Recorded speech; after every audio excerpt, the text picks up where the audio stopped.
거룩한 부처님께 귀의합니다. 거룩한 가르침에 귀의합니다.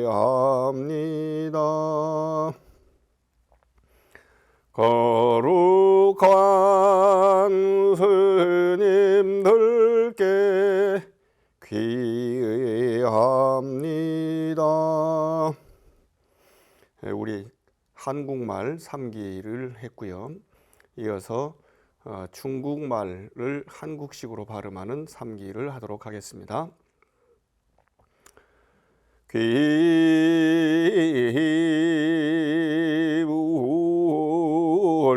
양족전 귀워역전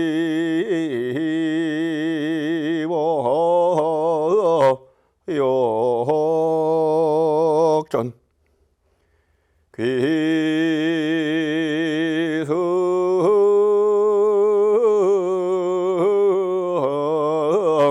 충중전. 이어서 인도 원어로 하도록 하겠습니다.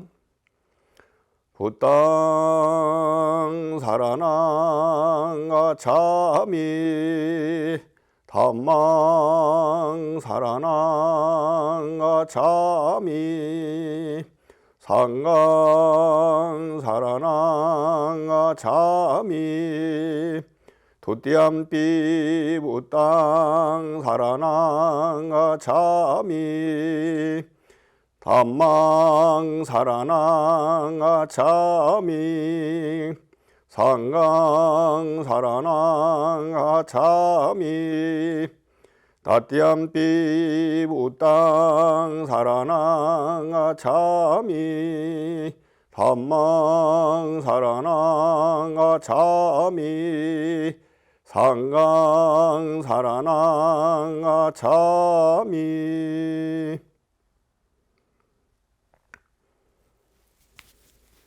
오늘 여러분들께는 좀 새로운 그런 말씀을 드릴까 합니다.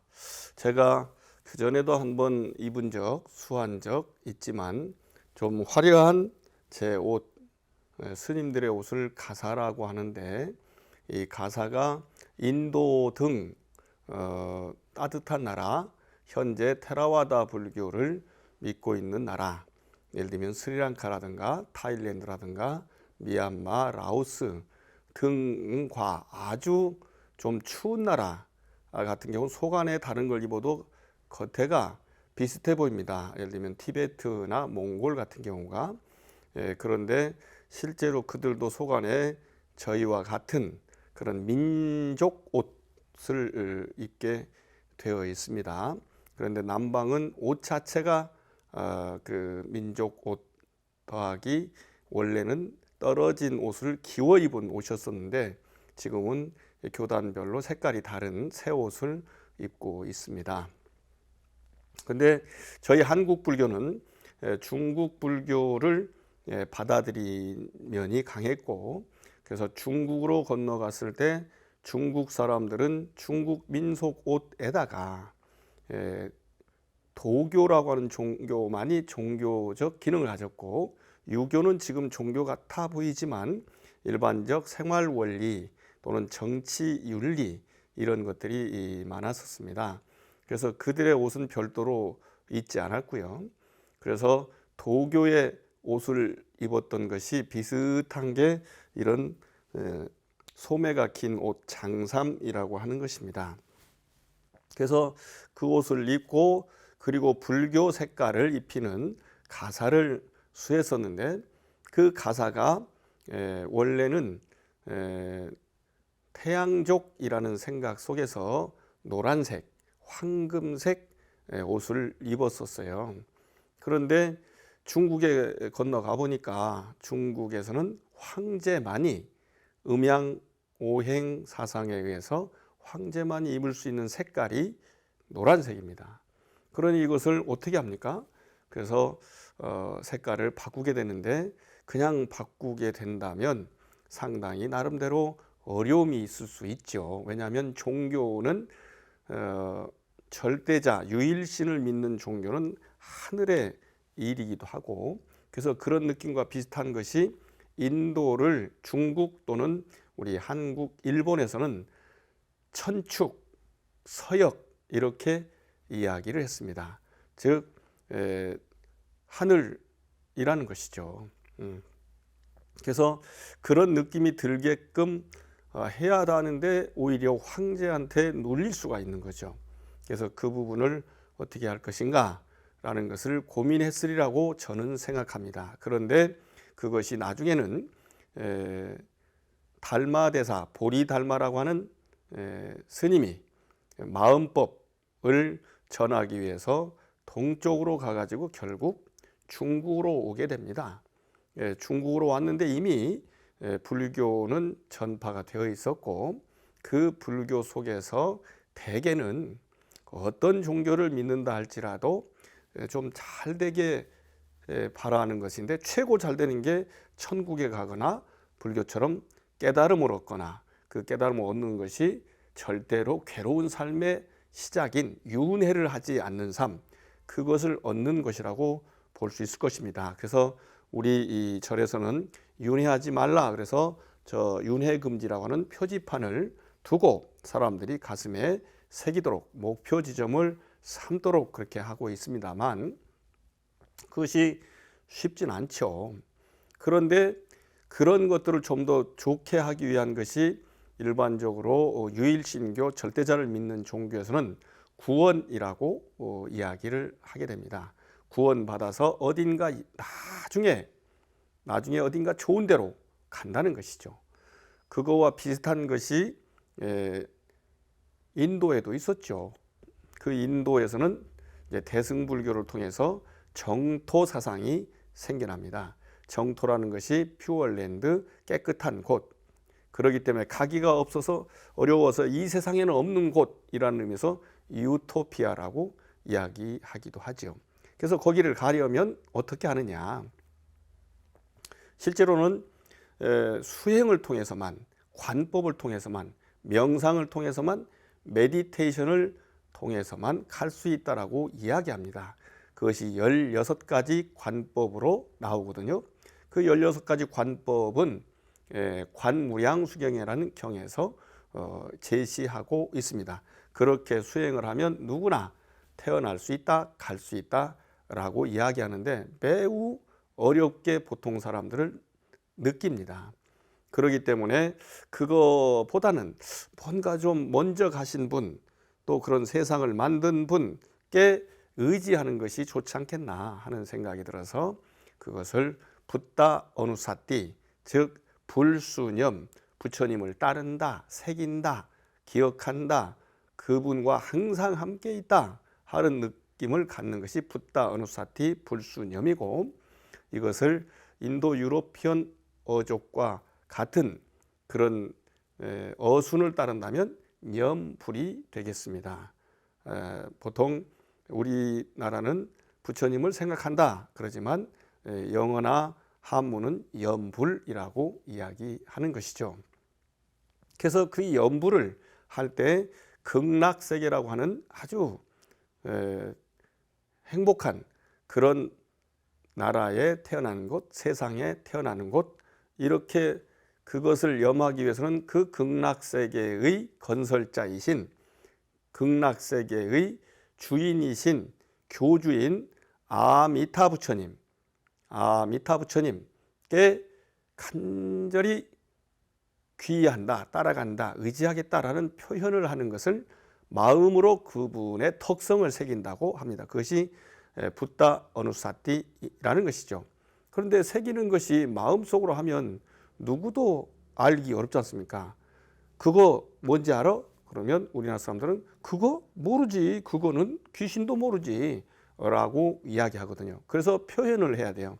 사랑이라는 것도 사랑 그러면 못 알아들으니까 사랑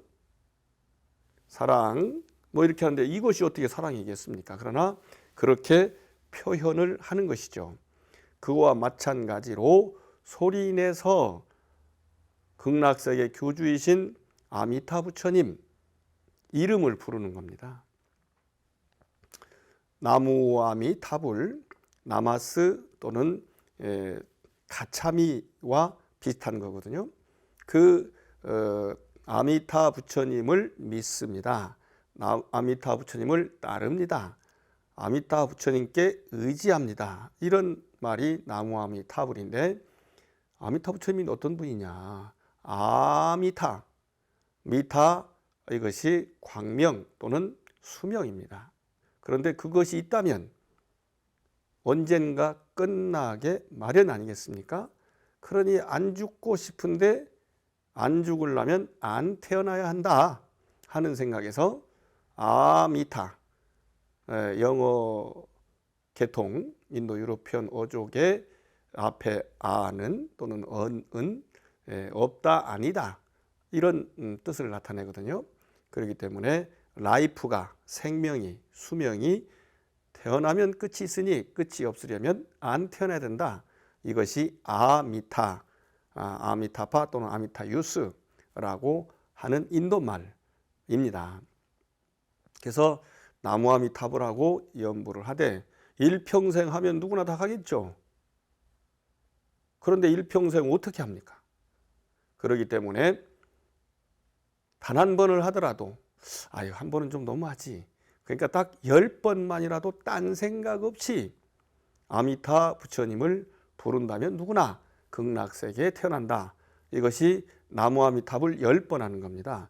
나무아미타불, 나무아미타불, 나무아미타불, 나무아미타불, 나무아미타불, 나무아미타불, 나무아미타불, 나무아미타불, 나무아미타불, 나무아미타불. 이것을 10념공부 도로아미타불이라고 이야기합니다.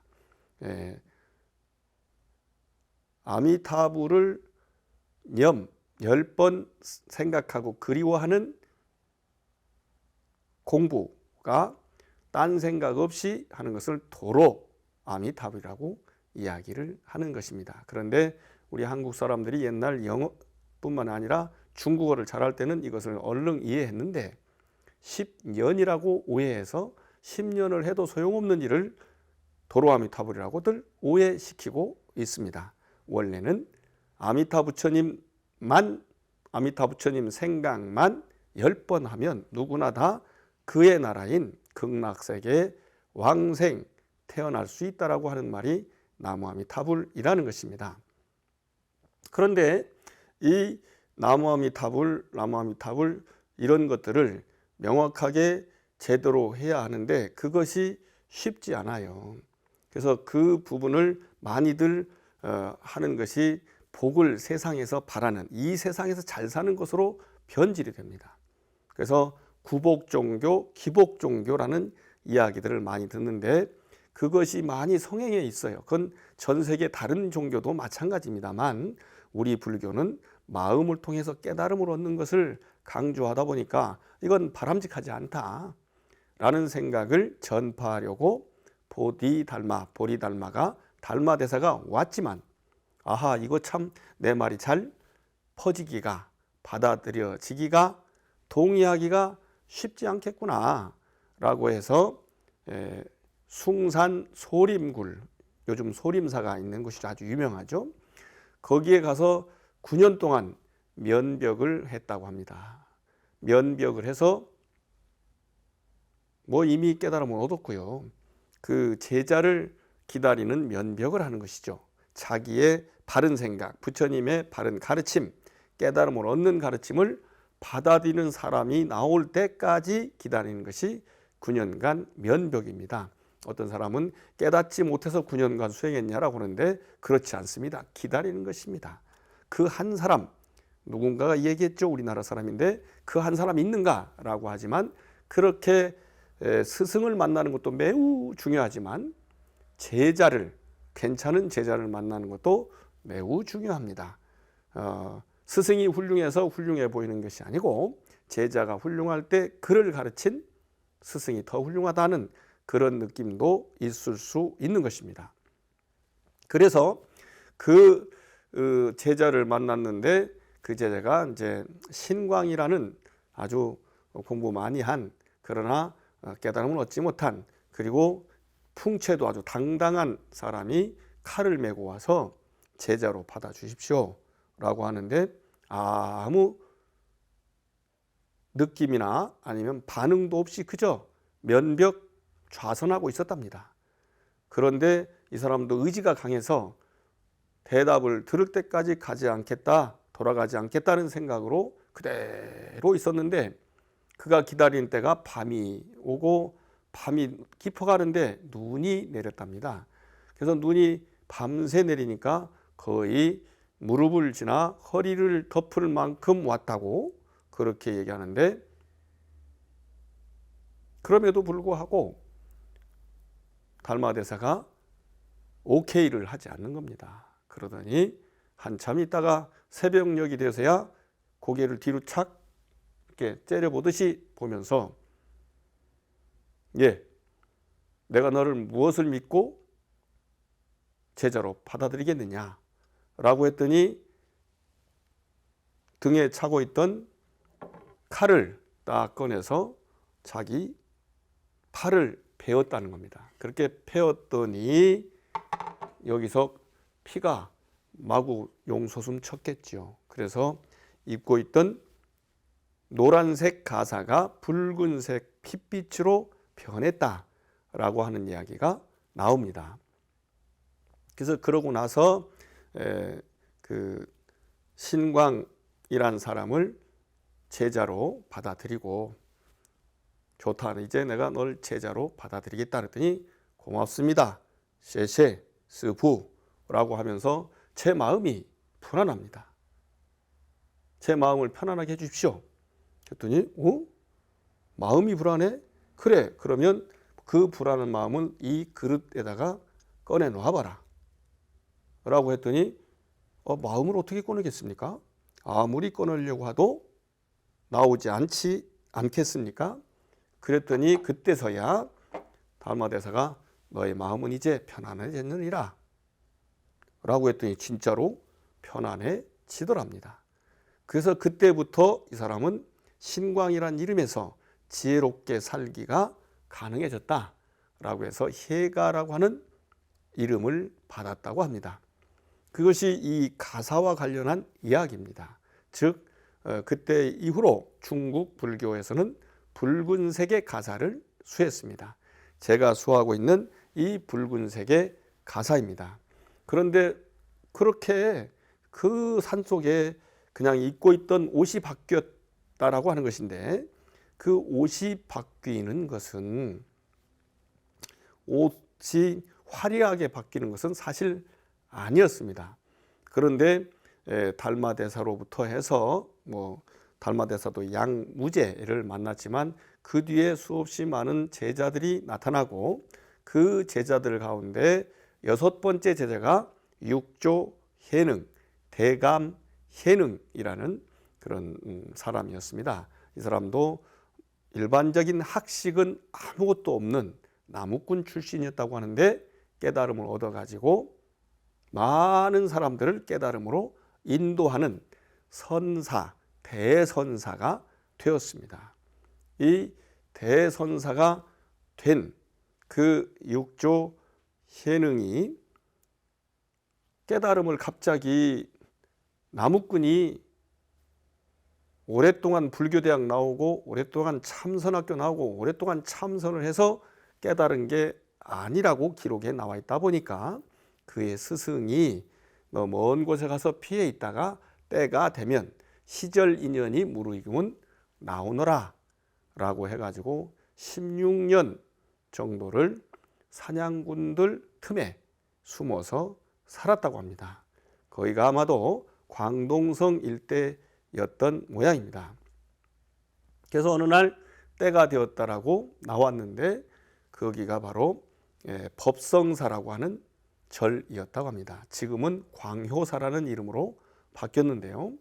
그 절 앞을 왔더니 어떤 두 스님이 다투고 있더랍니다. 또는 토론을 하고 있더랍니다.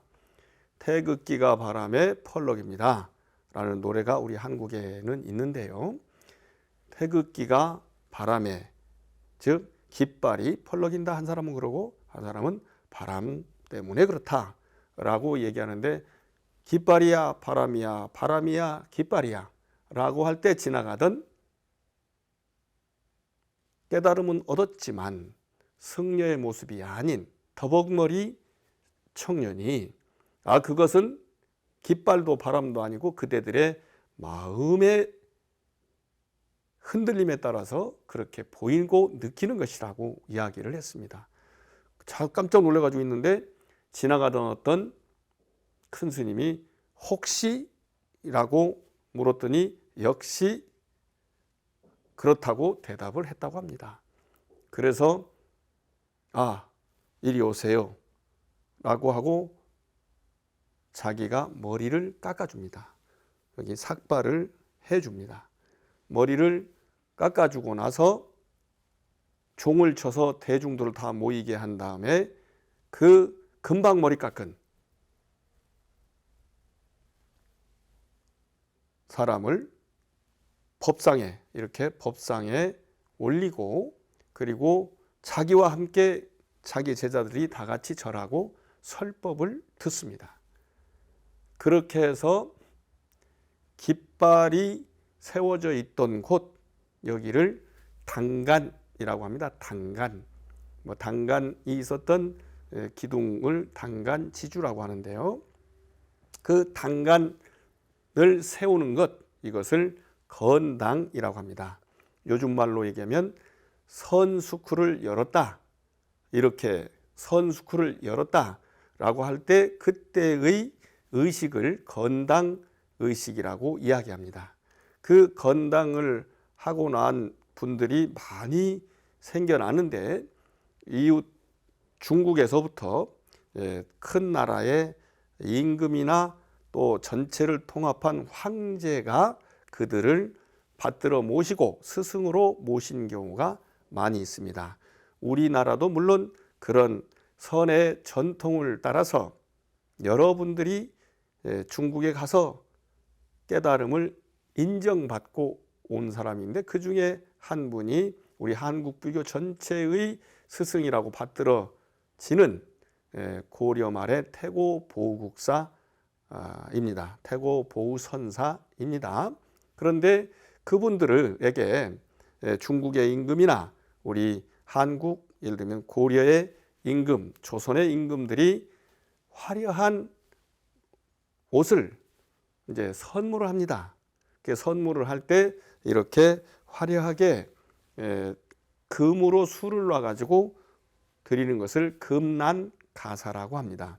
요즘은 임금들이 없고 대통령도 있긴 하지만 불교 국가가 아니기 때문에 이제 남방의 불교 테라와다 불교 국가에서는 대통령 등 또 총리, 수상 이런 분들이 이렇게 받들어 모시고 기증을 하기도 합니다.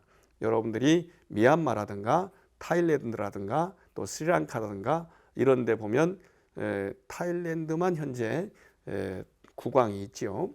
다른 나라는 이제 대통령이나 이런 일반 국가 시스템을 갖추었는데, 그들이 스님 앞에 무릎 꿇고 절하고 이렇게 가사를 바치는, 공양 올리는 그런 의식이나 행사를 보셨을 겁니다. 그렇게 올리는 의식이 어떻게 해서 연결이 되느냐라는 것, 이것을 말씀드린 겁니다.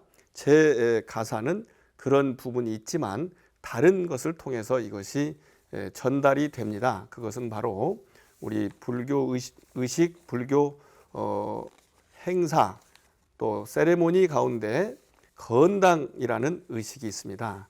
그래서 그 건당이라는 의식, 아까 말씀드린 그 내용을 좀 여러분들께 말씀을 드리도록 하겠습니다.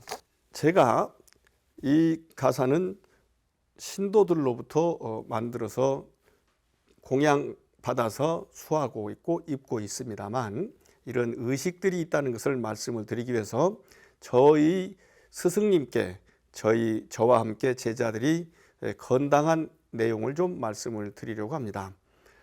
운산당 대행대화상 법맥전수 상속 또는 건당식 거행에 관한 이야기를 여러분들께 살짝 말씀을 드리도록 하겠습니다.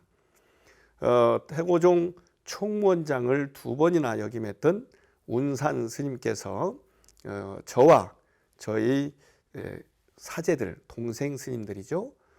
그 스님들께 법을 전하는 그런 의식을 행한 적이 있습니다. 2008년도 불기 2552년도 11월 25일 날 이런 행사를 했습니다. 음력으로는 10월 27일이었었는데요. 그래서 아침 11시부터 12시를 넘어서 오후 2시까지 아주 여법하게 장엄하게 그렇게 진행되었던 의식이었습니다. 그래서 그런 의식을 할 때 어떻게 하느냐라는 것을 여러분들에게도 간단하게 말씀을 드리도록 하겠습니다. 그 법맥 전수식은 아까 우리가 함께 했던 삼기의, 그리고 경전 독송으로서 반야심경, 그리고 부처님들께 공양을 올리는 헌공, 그리고 보리달마가 중국으로 오기 전에 저 부처님 뒤의 제자인 마가섭으로부터 28번째까지 보리달마, 그리고 중국으로 건너간 보리달마가 6조 해능까지 또 역시 6번째, 그리고 태고 보국사까지 쭉 내려와서 저희가 받들어 모시는 저희 스승님은 금강산 유점사의 한성, 경성, 옛날 일제시대 때 서울이죠. 거기에 포교당인 불의성 법륜사의 법운 대륜 화상의 법상자 가운데 한 사람인 용봉 큰 스님을 법사로 해서 운산 스님께서 법을 이어받아서 저 법편이었다가 무상이라는 이름을 받은 그런 그 제자 등에게 법맥을 전해주시는 그런 의식을 하게 되는데, 거기까지 오시는 우리 앞에 저희 노스님까지를 이제 그 헌공을 올리는 그것을 종사영반이라고 합니다. 그래서 그 종사영반이 조사스님, 훌륭한 큰 스님들께 추모 다례를 올리는 그런 의식을 하고, 다 같이 예를 들면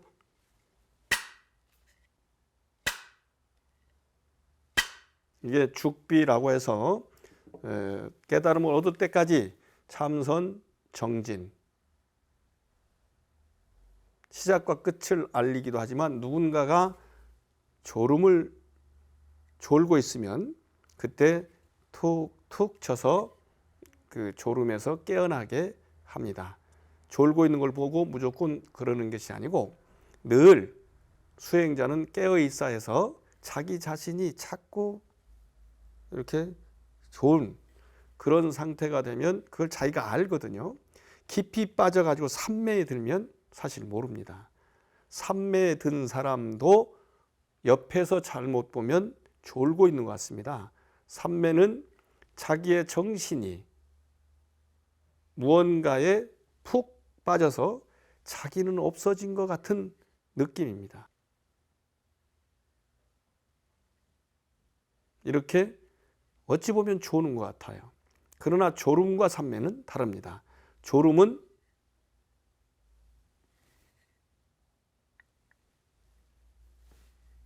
이렇게 탁 꺾어지고 제껴지는 그런 것이 있고, 산매는 그저 흔들거립니다.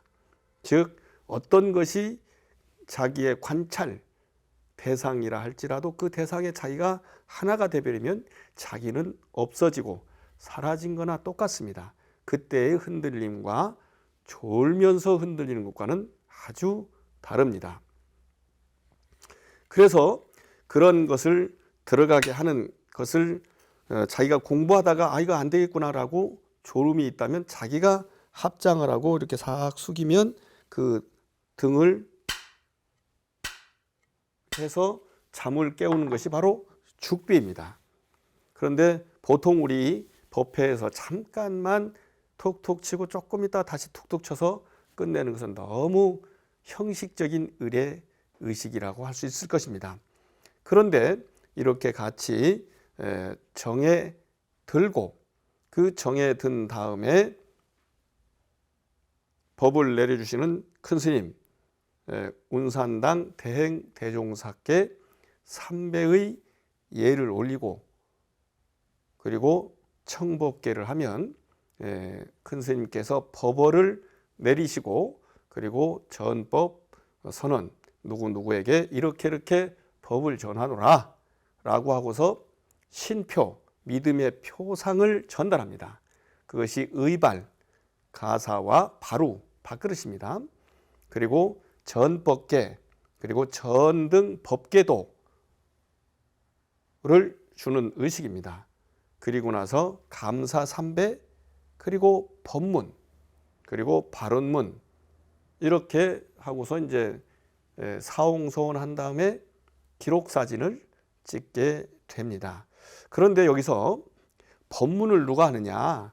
큰 스님은 내려주는 설명을 할 뿐 거기서 법을 받은 사람이 설법을 참선 설법을 하게 됩니다. 그래서 그 당시에 저는 대표해서 의례적인 의식과 같은 설법을 물론 제 마음의 속으로 나는 제 얘기였습니다만 그런 설법을 했고 어른 스님은 저희에게 그 법을 받는 모든 스님들에게 법을 전하는 증표로서 말씀을 해주세요. 근데 그 말씀을 보통 시로 전하게 됩니다. 그래서 그런 시를 과연 어떻게 하는 게 좋을 것인가 라고가 많이 방법이 있지만 우리 전통 방식에 의하면 써줍니다. 시 무상 선자 무상이라는 선사 선의 마스터에게 전해주는 말씀 선선 본래선 무상즉 법편 하어 일자중 상좌여 상행 이로다나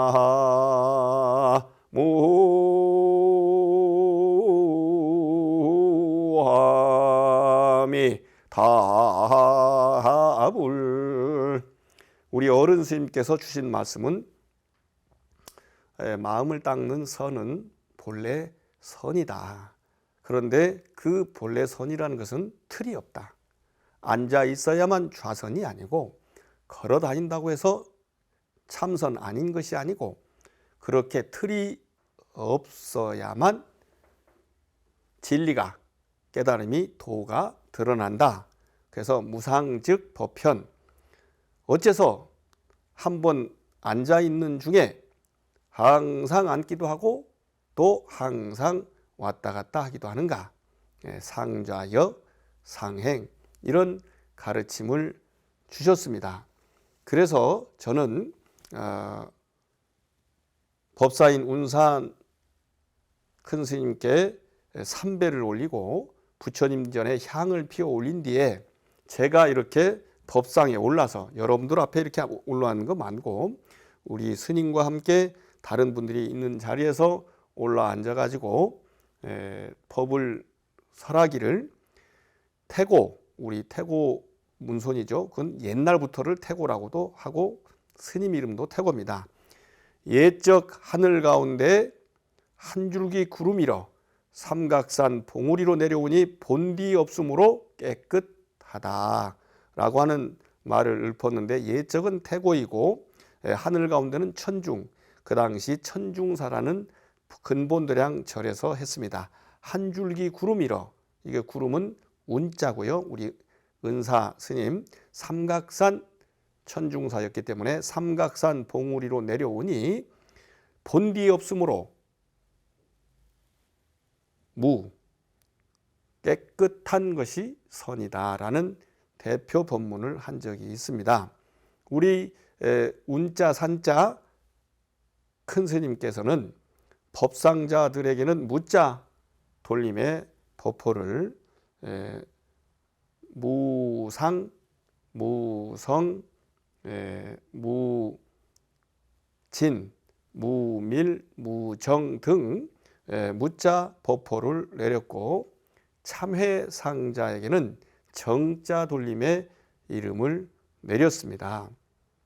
그래서 그렇게 법맥을 이어받은 이들은 운산 스님의 법사이신 용자 봉자 큰 스님의 법맥에 따라 금강산 유점사의 법맥을 이어받았고, 세존 부처님으로부터 제81세, 달마대사로부터 제54세, 태고 스님으로부터 제24세, 그러니까 그걸 합치는 것이 아니고 81세라는 그런 이야기고요. 달마대사로부터 시작하면 54, 태고 보우로부터 시작하면 제24세라는 그런 의미가 들어 있습니다. 그래서 지금 현재 수하고 있는 이 가사는 그때는 큰 스님으로부터 큰 스님으로 내려진 가사를 받긴 받지만 그걸 수하지 않고 그건 기념으로 법의 증표로 수하고, 보통 때는 자기 자신에게 딸려 있는 또는 가르침을 받는 제가의 일반 사회의 신도들이 만들어서 올립니다. 요즘은 가게에다 맞추거나 또 그걸 직접적 하는 양공하는 분에게 부탁을 해서 맞추어서 올리기도 합니다. 그래서 그렇게 맞춰진 이런 법복 가사를 수하고 법문을 하게 됐다, 이런 말씀을 드리는 것입니다. 그래서 이것은 선으로부터 내려온 정통, 전통 법식입니다. 그래서 그동안 우리나라에도 계속적으로 이어져 내려왔는데, 근래에 한국 불교에 상당히 의미가 있는 어떤 일들이 있었습니다. 한쪽에서는 바람직하게 보고 한쪽에서는 그렇지 않고 뜨악하게 보는 그런 일이 있었는데, 그런 일들이 70여 년 전에 생김으로 인해서 이 건당에 관한 바람직한 견해나 전통이 이어지기도 하고 이어지지 않기도 하고 하지 않기도 합니다. 그래서 저의 이름은 무상법편이라는 이름 두 글자를 가지고 있는데, 법편은 처음에 스님이 될 때 받은 이름이고, 무상은 이렇게 선의 지도자가 되었다, 되어라 라고 하는 의미에서 건당할 때 받은 이름입니다. 없을 무자, 모양상 또는 서로상, 모양이 없다, 틀이 없다. 또 명상을 하다 보면 어떤 상이 떠오를 수가 있습니다. 집중된 상태에서 그런 것을 니미따라고 하는데, 니미따가 있는 경우 집중의 상태일 뿐 그것이 어떤 진리의 표상은 아니라는 것입니다. 그렇게 느끼고 알게 된다면 마음의 관찰 대상인 담마, 법을 확실하게 알아서 번뇌를 제거할 수 있다. 다른 사람들의 흔들림, 헷갈리는 마음을 정리해주고 바로 진리로만 향해 갈 수 있게 한다라고 하는 것이 무상이라는 이름과 법편, 이어진 이름의 뜻이라고 볼 수 있습니다. 이렇게 우리 중국 불교, 한국 불교, 또 전해진 일본 불교에서도 전통적 방식으로 내려온 의식이 건당 법회 또는 법맥 전수, 법맥 상속 법회라는 것입니다. 그래서 그런 부분들을 우리 일반 불자들이야 그런가 보다 하겠지만, 혹시라도 스님들이 이런 법문을 들으신다면 이런 전통이 옛날부터 내려오는 전통이었다, 청규에 의거해서 진행이 되어 온 것이다 라는 것을 이해하면 좋겠다는 생각이 듭니다. 그리고 이런 법문을 듣는 여러분들도 한국에 오셨기 때문에 한국 불교의 전통, 그리고 동아시아 불교의 전통, 그리고 인도로부터 내려온 것은 물론 이런 전수를 통해서라기보다는 스스로 수행을 통해서 마음속에 일어나는 번뇌를 제거한 그것을 확실히 자기 스스로 알았던 그런 거에 의해서 진행됐지만, 문화로 굳어지고 있는 것도 이해를 하는 것이 바람직하다 하는 의미에서 여러분들께 운산당 대행대화상 법맥 전수, 첫 번째 제자 상좌인 무상법편 이야기를 중심으로 여러분들께 말씀을 드린 것입니다. 여러분들도 누구나 다 깨달음을 얻겠다는 마음을 가지면 여러분 스스로 수행을 할 수도 있고, 누군가의 지도를 받아서 또는 저처럼 이렇게 삭발하고 성단에 들어 스님이 되어서, 즉 계를 받아서 이렇게 수행을 할 수도 있다 하는 말씀을 드립니다. 여러분들도 혹시 그런 마음이 든다면 인연이 있는 사찰에 인연이 있는 스님께 여쭤봐 가지고 그 길을 걸어가면 여러분에게 편안한 마음을 얻는 그런 때가 올 것입니다. 그래서 여러분들도 꼭 그런 기회가 있기를 바랍니다. 중생을